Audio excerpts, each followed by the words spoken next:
kebebasan rakyat. Kita diberikan siswa memperkatakan rakyat yang memujuk lalu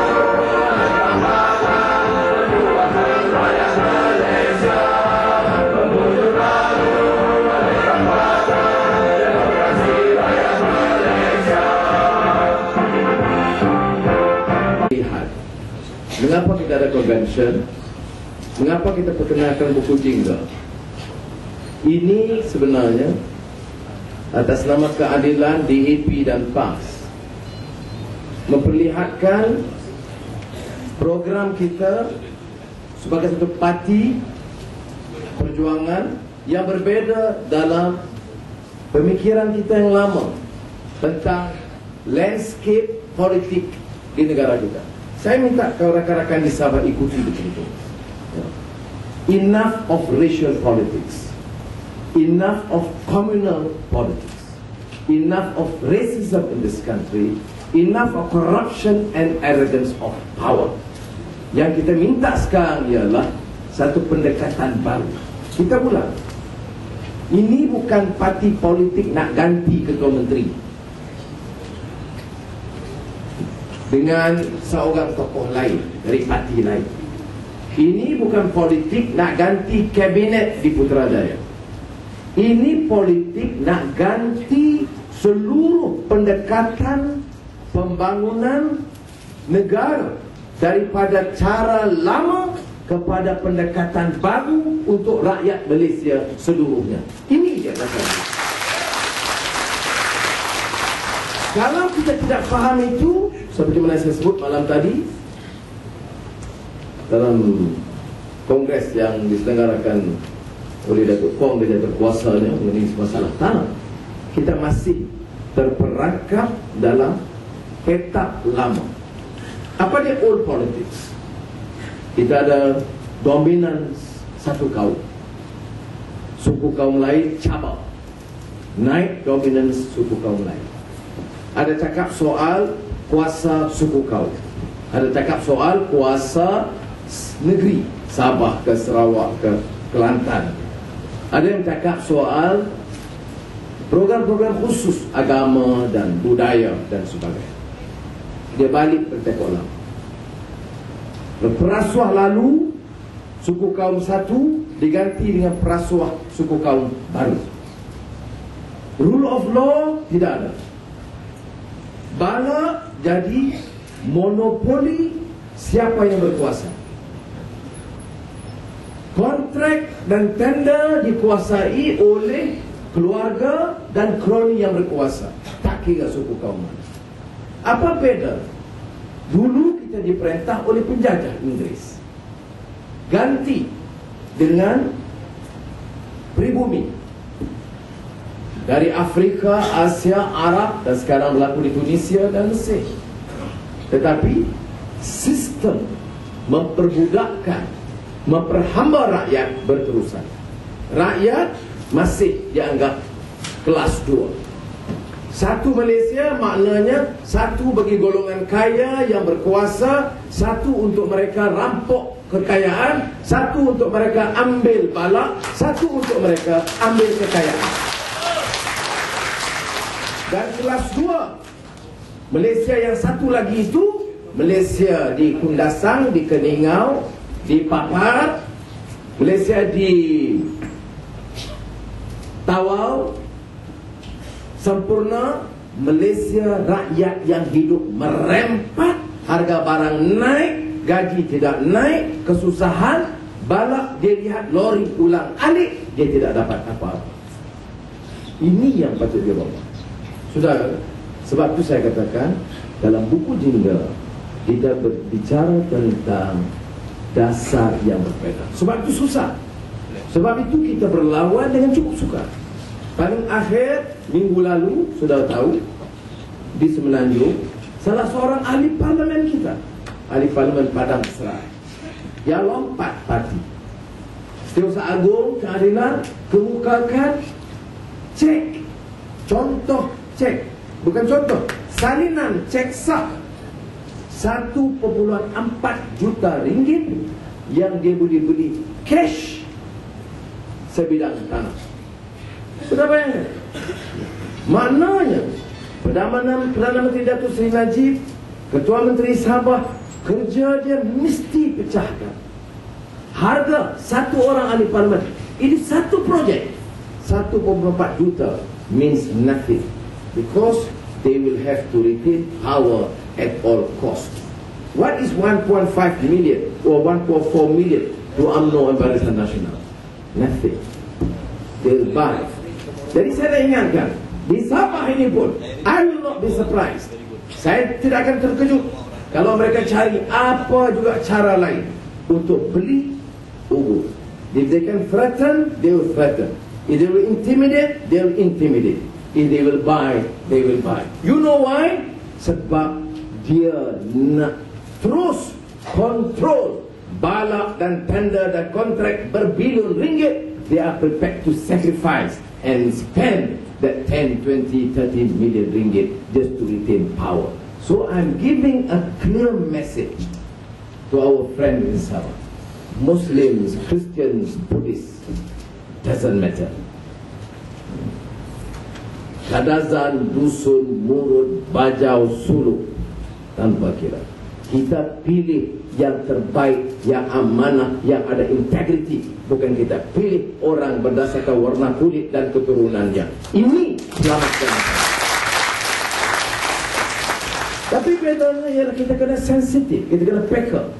Bagaimana boleh kita perintah? Bagaimana boleh orang Semenanjung, macam saya asal Pulau Pinang, nak tahu semua masalah Sabah? Ia tentukan oleh orang Sabah sendiri. Bagaimana orang Kadazan boleh menyelami masalah semua orang Suluk dan orang Bajau? Bagaimana orang Suluk boleh anggap dia itu mewakili semua? Sebab itu kita mesti hormat prinsip perwakilan yang adil, participatory democracy. Kita mesti ada adequate representation. Kita kena bagi jaminan selesa semua diberi pertimbangan. Sudah saya sebut buku jengga, dan konvensi ini nanti lancarkan buku jengga, dan kita minta saudara teliti satu persatu. Pimpinan PAS, DAP, keadilan sampai ke peringkat tertinggi. Yang akhir sekali, YB Kit Siang, Tuan Guru Hadi Awang, saya duduk baca line demi line.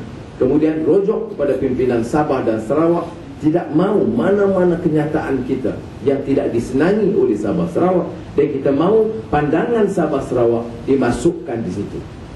Itu pendidikan kita.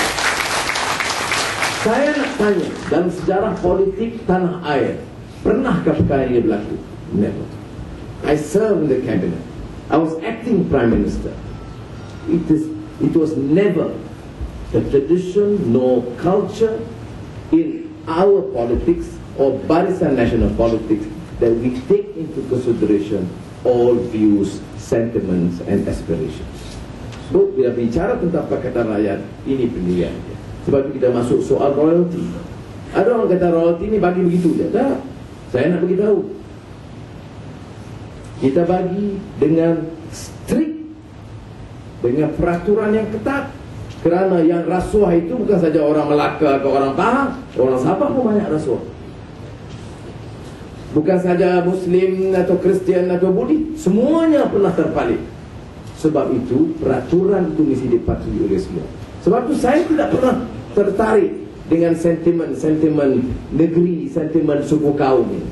Kerana masalah kita ini bukan masalah suku kaum, masalahnya masalah perompakan.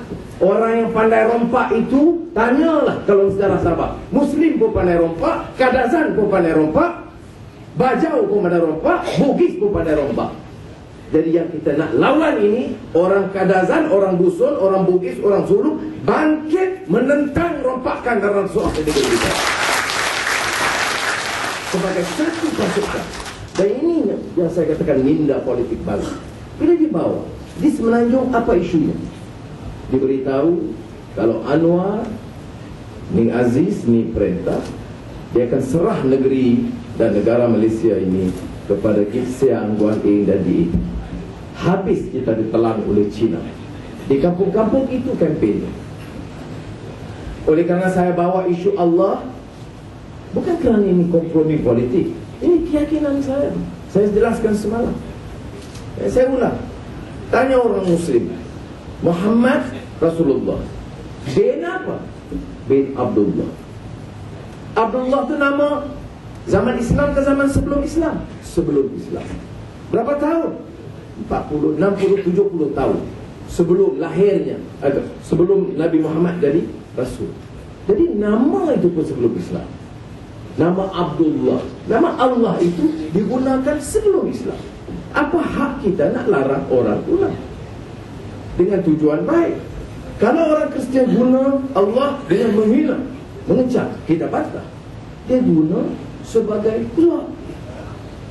Ini yang kita pertahankan. Tetapi oleh kerana saya pertahankan ini berdasarkan pendapat ulama-ulama besar dunia seperti Syekh Yusuf Al-Qaradawi, mereka pergi ke kampung-kampung dan mengatakan saya ini sama merendahkan agama dan seolah-olah separuh Kristian. Kerja orang bodoh, nakal dan jahat untuk mempermainkan agama. Tanya dia, solat pun belum tentu dia lakukan, Al-Fatihah pun belum tentu dia boleh baca dengan baik, tetapi dia pergi ke kampung menyerah. Sebab itu saudara, kita terang yang benar. Di Sabah kita tidak hanya menjanjikan, kita menceritakan apa yang kita lakukan di negeri Pakatan Rakyat dan kemudian menjanjikan tambahan. Apa yang dilakukan di Selangor? Kita ulang berulang kali. Ada dibaca dalam TV3? Tidak. Ada ditonton dalam TV3? Tidak. Dibaca dalam media yang dikontrol oleh BN, UMNO? Tidak. Sebab dia punya. Hari ini umpamanya kalau saya ceritakan tentang bagaimana pemimpin-pemimpin Sabah yang saudara lebih tahu, maka saya bawa di peringkat nasional menggunakan kuasa. Paling akhir Petronas. Petronas itu jangan saudara ingat tidak ada kaitan dengan Sabah. Sabah pengeluar minyak dan gas. Apa yang dilakukan oleh Petronas itu, saudara-saudari harus tahu. Petronas tukar sikit dasarnya. Dulu dia cari gali di Iraq, Iran, Sudan. Sekarang dia bawa balik uang itu. Berapa? 23 bilion ringgit. 23 bilion ringgit dulu PSA. PSA sharing agreement. Syarikat Shell, BP cari. Tak dapat, dia tangguh. Dapat, share dengan Petronas yang kerajaan Malaysia. Sekarang bawa balik, tukar ketua eksekutif Petronas dengan orang Datuk Seri Najib Rosmah. Dia Najib mesti ikut Rosmah. Kemudian dasarnya ialah beri kepada 3 syarikat besar. Bukan PSA, service contract. Service contract ini maknanya dapat minyak pun Petronas kena bayar, tak dapat pun kena bayar. Sebab 3 syarikat ini dipunyai oleh siapa? Ada orang Sabah? Nah. Ada kepentingan Sarawak? Tidak ada. Bukan saja. Ada kepentingan orang Melayu Semenanjung di bawah? Tidak ada. Kepentingan siapa? Yang pertama, yang paling besar. Ada 3 syarikat. Ini 3. Datuk Mohzani Tun Dr. Mahathir Kencana. Saudara, dia itu di antara bumi putera terkaya di Malaysia, berbilion ringgit. Ini pemimpin-pemimpin bicara soal rakyat, darah Melayu, padahal bukan Melayu penuh pun. Darah Melayu, keris Melayu, tetapi hisap darah orang-orang Melayu. Ya, ini statement of fact. Berbilion, sudah berbilion. Kontrak 23 bilion. Can you imagine 23 bilion? 23 bilion. A small fraction akan menyenangkan. Ini orang Papa, orang Sabah, dah apa? 23 bilion. Pertama, syarikat Kencana dipunyai oleh Datuk Mohzani Tun Dr. Mahathir. Kedua, Sapura Crest dipunyai di antara lain oleh Datuk Kamaluddin bin Tun Abdullah Haji Ahmad Badawi. Ketiga, syarikat baru, tidak banyak pengalaman, namanya Carimin. Carimin. Syarikat baru yang dikaitkan dengan hubungan baik dengan Datuk Najib dan Datuk Rosmah. Ini negara ini sebenarnya dalam Islam disebut faraid. You guna 23 bilion, bahagi. Bekas Perdana Menteri 1, Perdana Menteri 2, Perdana Menteri sekarang. Cukup. Yang rakyat bagi RM200 masa pilihan raya, kerja setengah mampus pertahankan orang-orang rasuah dan zalim. Dan ini yang kita belum. Sudah tahu sebab apa dia marah saya? Sebab ini, saya bongkar. Ya. Saya keluarkan ini. Tanggungjawab saya. Sebab itu kalau tengok dan tonton televisyen minggu lalu, kalau di mahkamah sampai 8.30 sampai 11.30 pagi, cerita bulu. Bulu di situ, bulu di sini. Ya. Dia nak alih. Supaya rakyat curiga dan benci. Kontrol media. Jawapan kita tak dikeluarkan.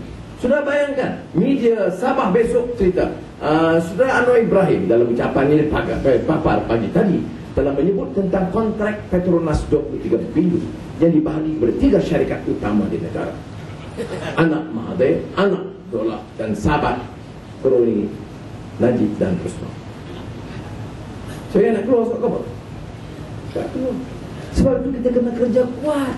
Sebab itu kita kena berpakat bersama-sama. Sebab itu kita dalam pimpinan kerja. Dan bukan saja kerja, bersahabat. Bukan saja bersahabat, percaya dengan rakan-rakan kita dalam DAP dan PAS. As a team, formidable team. Ada kerangka besar. Bukan nak berebut, berkelahi sampai soal-soal kecil ini. Jangan korbankan masa depan kita. Marah ya sekejap tak apa. Saya tahu orang Sabah ni dia memang panas-panas juga. Tamri yang lembut pun kena panas.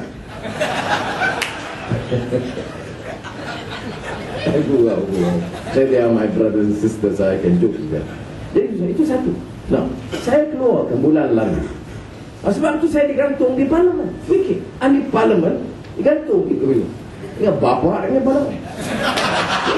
Guna speaker siapa? Speaker kawan saya orang Sabah. Sebab itu saya kata ini bukan soal Sabah, Sarawak. Orang Sabah bagaimana? UMNO sebut gantung Anwar. Gantung. Apa dia alasan? Saya nak ulas tak boleh, jawab pun tak boleh. Ini parlimen apa? Tapi soalnya sebab orang cakap Sabah, Sabah apa? Sabah jadi speaker. Sama. Sebab itu yang kita kena bedakan ini. Orang yang dipilih itu mesti bertahan. Men and women of integrity, with a sense of conviction, to do what is right and what is just. Kena ikut rule of law, bukan law of the jungle. Ya, kita faham. Nah, saya digantung. Wabi Karpal Singh, Wabi Sibarasa, dan jatuh kuasa, hak keistimewaan ahli. Bawa masalah, dia pun kena gantung 6 bulan dia. Kemudian Saudara Azmin bawa usul, tanya Tuan Speaker, saya mahu tahu mengapa Anwar ahli parlimen Tampau tidak boleh jelaskan. Dia pun kena gantung 6 bulan. Ini sebab saya kata kita kena tukar. Besok kita perintah, kita kena ikut cara ini. Sebab tu orang tanya, Anwar, you masuk Putrajaya besok, macam mana nak buat dengan Najib? Dia sekarang dengan Rosmah pakat haidkan you, nak heret you dalam lokap, telanjang, bukan cakap telanjang, ukur kemaluan saya, ukur bulu saya, kemudian cek punggung belakang saya. Saya kata apa dia ni? Yang dituduh